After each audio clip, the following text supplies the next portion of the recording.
ബിസ്മില്ലാ വൽഹംദുലില്ലാഹ് അസ്സലാത്തു വസ്സലാമു അലാ റസൂലില്ലാഹ് വഅലാ ആലിഹി വസഹ്ബിഹി അജ്മഈൻ അമ്മാ ബഅദ് റബ്ബിശ്റഹ് ലി സദ്രി വയസ്സിർ ലി അംരി വഹ്ലുൽ ഉഖ്ദത മിൻ ലിസാനി യഫ്ഖഹു ഖൗലി. അസ്സലാമു അലൈക്കും വറഹ്മത്തുള്ളാഹി വബറകാതുഹു. പ്രിയപ്പെട്ട സഹോദരിമാരെ, സൂറത്തുൽ ബഖറയുടെ പ്രാധാന്യം മനസ്സിലാക്കാനും അതിൻ്റെ ആശയങ്ങളെ വളരെ സംഗ്രഹിച്ച രൂപത്തിൽ നിങ്ങളിലേക്ക് എത്തിക്കാനുമുള്ള ഒരു ചെറിയ ശ്രമമാണ് അൽഹംദുലില്ലാഹ്. അല്ലാഹു സുബ്ഹാനഹു വതആല ഈ ഒരു അധ്യായത്തെ ഏറ്റവും മനോഹരമായി പാരായണം ചെയ്യുവാനും അതിൻ്റെ ആശയങ്ങൾ മനസ്സിലാക്കുവാനും അതുവഴി ആസ്വദിച്ചുകൊണ്ട് തന്നെ അതിനെ ഹിഫ്ള് ചെയ്യാനുമുള്ള സൗഭാഗ്യം അല്ലാഹു സുബ്ഹാനഹു വതആല നമുക്കെല്ലാവർക്കും നൽകി അനുഗ്രഹിക്കട്ടെ. ആമീൻ. സൂറത്തുൽ ബഖറ ഒരു മഹത്തായ അധ്യായം. അതിൻ്റെ വലിപ്പം കൊണ്ടും വിഷയങ്ങളുടെ വൈവിധ്യം കൊണ്ടും അലങ്കാരമായ അതുല്യമായ അധ്യായം. ഇബ്നു അബ്ബാസ് റളിയല്ലാഹു അൻഹു നിവേദനം ചെയ്ത സ്വീകാര്യയോഗ്യമായ ഒരു ഹദീസിൽ നബി സല്ലല്ലാഹു അലൈഹി വസല്ലം പറയുന്നു, ഏതൊരു കാര്യത്തിനും അതിൻ്റെ ഒരു പ്രധാനപ്പെട്ട ഭാഗമുണ്ടാകും, ഒരു തലയെടുപ്പുള്ള ഭാഗം. പരിശുദ്ധ ഖുർആന്റെ അത്തരത്തിൽ ഗാംഭീര്യമുള്ള തലയെടുപ്പുള്ള അധ്യായമാണ് സൂറത്തുൽ ബഖറ. നമുക്കതിൻ്റെ 3 സവിശേഷതകൾ എടുത്തു പറയാൻ പറ്റും അല്ലേ? ഏറ്റവും വലിയ അധ്യായമാണ്, ഏറ്റവും വലിയ ആയത്ത് ഉൾക്കൊള്ളുന്ന അധ്യായമാണ്, ഏറ്റവും മഹത്വമേറിയ ആയത്ത് ഉൾക്കൊള്ളുന്ന അധ്യായമാണ്. ഇതെല്ലാം സൂറ ബഖറയുടെ പ്രത്യേകതയാണ്. സൂറത്തുൽ ബഖറയുടെ ശ്രേഷ്ഠതയായി പല പണ്ഡിതന്മാരും നിരവധി കാര്യങ്ങൾ നമുക്ക് മനസ്സിലാക്കി തന്നതായിട്ട് കാണാം. ഹദീസിലും അതിന് മതിയായ തെളിവുകൾ നമുക്ക് കാണാൻ പറ്റും.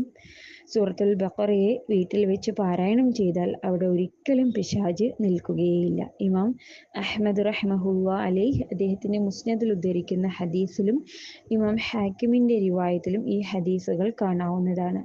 മലക്കുകളുടെ വമ്പിച്ച സാന്നിധ്യമാണ് ഇത്തരത്തിൽ പിശാച് ഓടിപ്പോകാൻ കാരണമെന്നും ഉലമാക്കൾ പറയുന്നു.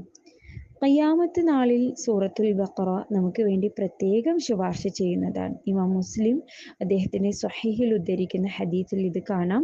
നമുക്കറിയാം, പരിശുദ്ധ ഖുർആൻ മൊത്തത്തിൽ നല്ല ആളുകൾക്ക് വേണ്ടി ഖിയാമത്ത് നാളിൽ ശുപാർശ പറയും.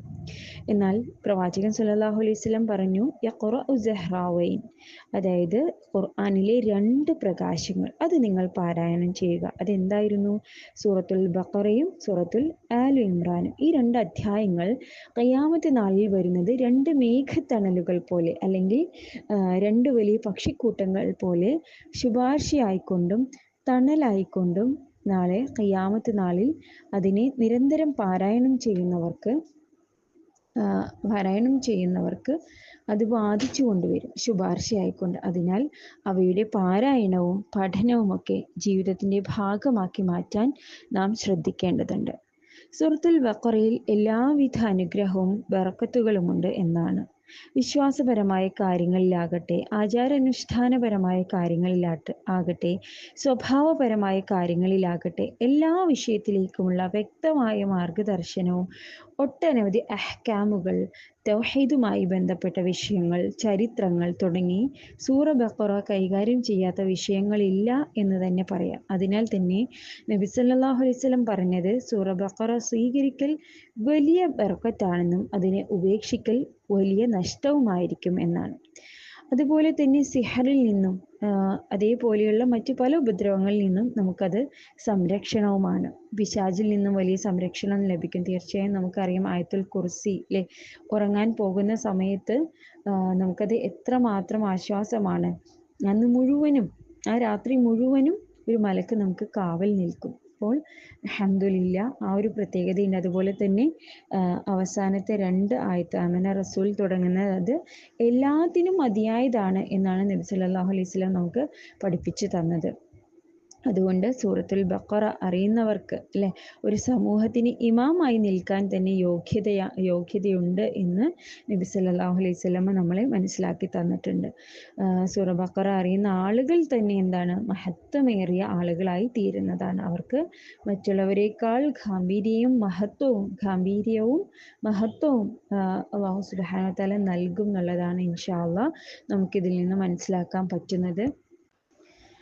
അതിനാൽ തന്നെ നിരന്തരമായി സൂറത്തുൽ ബഖറ പാരായണം ചെയ്യാൻ വേണ്ടി എല്ലാവരും ശ്രമിക്കുക. ഇൻഷാ അല്ലാഹ് ഈ ഒരു അധ്യായത്തിലേക്ക് പ്രവേശിക്കുമ്പോൾ അൽ ബഖറ എന്നുള്ള ഈ ഒരു നാമം മൂസ അലൈഹി ഇസ്ലാം തൻ്റെ ജനങ്ങളോട് പശുവിനെ അറുക്കാൻ കൽപ്പിച്ചൊരു കഥയുണ്ട്. അതിൽ നിന്നാണ് ഈ ഒരു നാമം വന്നിട്ടുള്ളത്.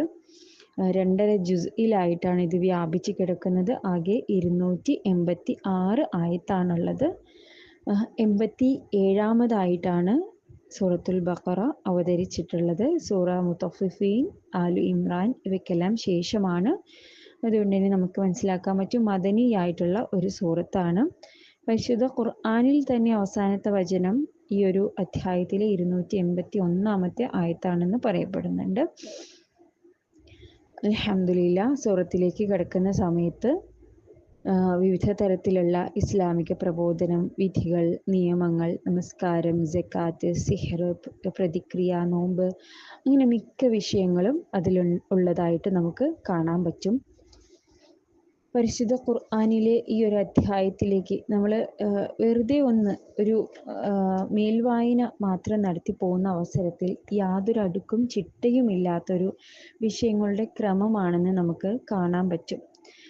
ആദ്യത്തിൽ അല്ലാഹു സുബ്ഹാനഹു വ തആല വിശ്വാസികളെ കുറിച്ച് പറയുന്നു, പിന്നീട് മുനാഫിഖുകളെ കുറിച്ച് പറയുന്നു, ശേഷം പെട്ടെന്ന് വിഷയം ആദം നബി അലൈഹി സ്വലാമയുടെ കഥയിലേക്ക് തിരിയുന്നു, ശേഷം ബനു ഇസ്രായേലിൻ്റെ സുദീർഘമായ ചരിത്രം പറയുന്നു, ശേഷം ഇബ്രാഹിം അലൈഹി ഇസ്ലാമിൻ്റെ കഥയിലേക്ക് തിരിയുന്നു, ശേഷം ഖിബ്ല മാറ്റവുമായി ബന്ധപ്പെട്ട ചരിത്രങ്ങൾ, പിന്നീട് അങ്ങോട്ട് നിരവധി നിയമങ്ങൾ പറയുന്നു, റമദാനുമായി ബന്ധപ്പെട്ട മാർഗനിർദ്ദേശങ്ങൾ, ഹജ്ജുമായി ബന്ധപ്പെട്ട നിർദ്ദേശങ്ങൾ, ശേഷം ജിഹാദുമായി ബന്ധപ്പെട്ട ആയത്തുകൾ, ശേഷം അനന്തരാവകാശമായി ബന്ധപ്പെട്ട നിയമങ്ങൾ, ശേഷം ത്വലാഖുമായി ബന്ധപ്പെട്ട പരാമർശങ്ങൾ, അതിനുശേഷം സാമ്പത്തിക ക്രയവിക്രയങ്ങൾ, അതിൽ നമ്മൾ പാലിക്കേണ്ട നിയമങ്ങൾ, ശേഷം ഒരു പ്രാർത്ഥനയോടുകൂടെ സൂറത്ത് അവസാനിക്കുന്നു. ഖുർആൻ വിമർശകരുടെ ഒരു ആരോപണം കൂടിയാണ് വിശുദ്ധ ഖുർആനിലെ വിഷയങ്ങൾക്കൊന്നും ഒരടുക്കും ചിട്ടയുമില്ലെന്ന്. സുബ്ഹാനല്ലാഹ്. എന്നാൽ നമ്മൾ മനസ്സിലാക്കേണ്ടത് പ്രപഞ്ച സൃഷ്ടാവായ അല്ലാഹു സുബ്ഹാനഹു വ തആല ഈ ലോകത്തെ സൃഷ്ടിക്കപ്പെട്ട മുഴുവൻ അവൻ്റെ സൃഷ്ടികളിലും മനോഹരമായ വ്യവസ്ഥയും ക്രമവും നമുക്ക് കാണാൻ കഴിയും. ഒരു കോശത്തെ പോലും വ്യക്തമായ വ്യവസ്ഥിതിയോടും ചിട്ടയോടും സൃഷ്ടിച്ച അല്ലാഹു സുബ്ഹാനഹു വ തആല അവൻ്റെ കലാമിന് യാതൊരു അടുക്കും ചിട്ടയുമില്ലാതെ വിഷയം ക്രമീകരിക്കപ്പെട്ടിരിക്കുന്നു എന്നത് ഒരിക്കലും നമുക്ക് ചിന്തിക്കുവാൻ സാധ്യമല്ല.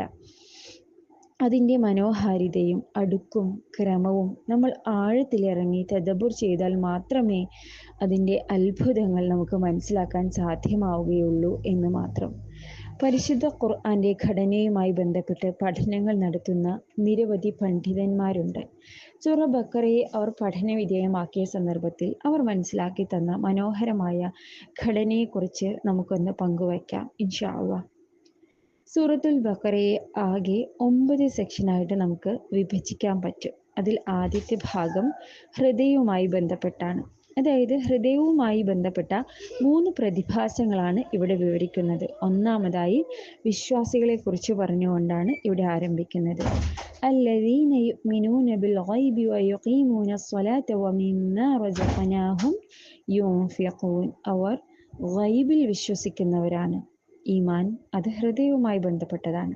രണ്ടാമത് പറയുന്നത് കാഫിരീങ്ങളെ കുറിച്ചാണ്. ഇന്നല്ലദീന കഫറൂ സവാഉൻ അലൈഹിം അൻദർതഹും അം ലം തുൻസിർഹും ലാ യുഅ്മിനൂൻ. രണ്ടാമത് പറയുന്നത് കാഫിറുകളെ കുറിച്ചാണ്. മൂന്നാമതായി പറയുന്നത് മുനാഫിക്കുകളെ കുറിച്ച് പറയുകയാണ്. ഹൃദയത്തിൽ നിഫാഖുള്ളവരാണ്. മുഅ്മിനീങ്ങളെ കണ്ടാൽ അവർ മുഅ്മിനീങ്ങളുടെ കൂടെയാണ്, കാഫിരീങ്ങളെ കണ്ടാൽ അവരുടെ കൂടെയായിരിക്കും. ഈ 3 വിഭാഗത്തെയും അല്ലാഹു സുബ്ഹാനഹു വ തആല ഉദാഹരണ സഹിതം വ്യക്തമാക്കുന്നതാണ് ഒന്നാമത്തെ ഭാഗം. ഇൻഷാ അല്ലാഹ് തുടർന്ന് വരുന്ന ഭാഗങ്ങളിൽ ഈ ഒന്നാമത്തെ ഭാഗത്തിൻ്റെ പ്രതിഫലനങ്ങൾ നമുക്ക് കാണാം.